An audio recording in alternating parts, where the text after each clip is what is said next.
a Biggie beat.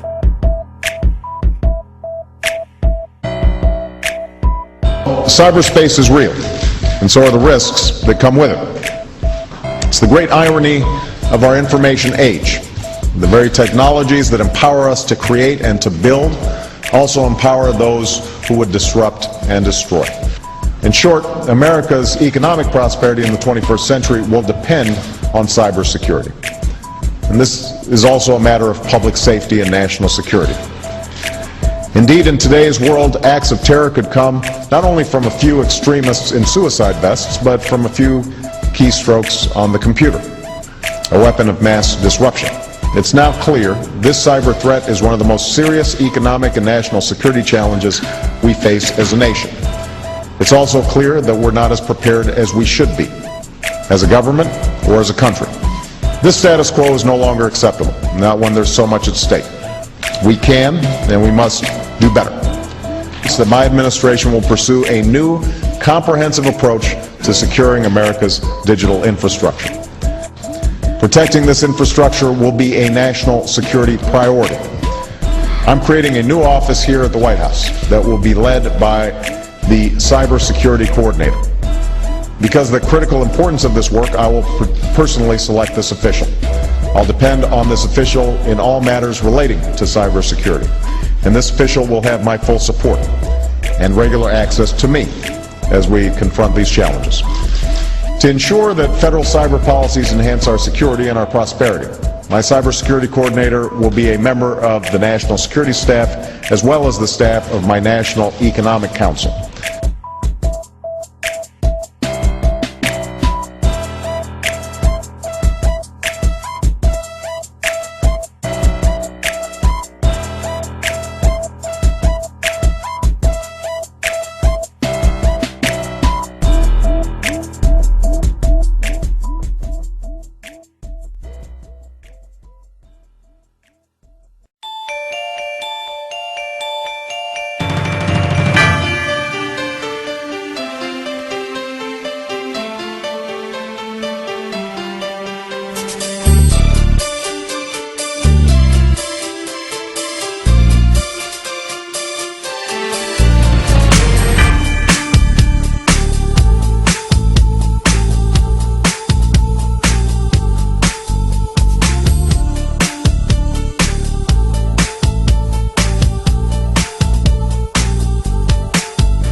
warfare is on the rise. The U.S. President addressed cybersecurity on Friday, admitting the limits of U.S. government and military agencies to counter hacking attacks.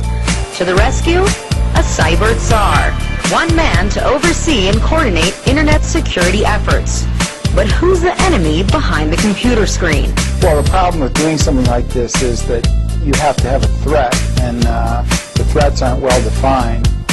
Well, internet users across the board are really asking themselves, is this slowly but surely becoming a culture of surveillance? Now, the debate becomes, is this a national security issue, or is this a way for the federal government to really snoop on internet users to look at what they're reading, what they're watching, what they're sharing? Now, interestingly enough, there's a bill that's making its way through Congress, and if this bill is going to be successful, it would basically result in a major power shift over the internet from private users, private companies, big and small, to the federal government. So the government would have unprecedented power over the internet. Now, the government always does this in the name of protecting people and ends up snooping and getting over-regulating and that sort of thing. One more position in a government whose expansion is far from virtual. with all the czars he's appointing, it makes one wonder whether Obama is trying to build an imperial family. So could his new cyber czar be the one that's given free reign over the internet?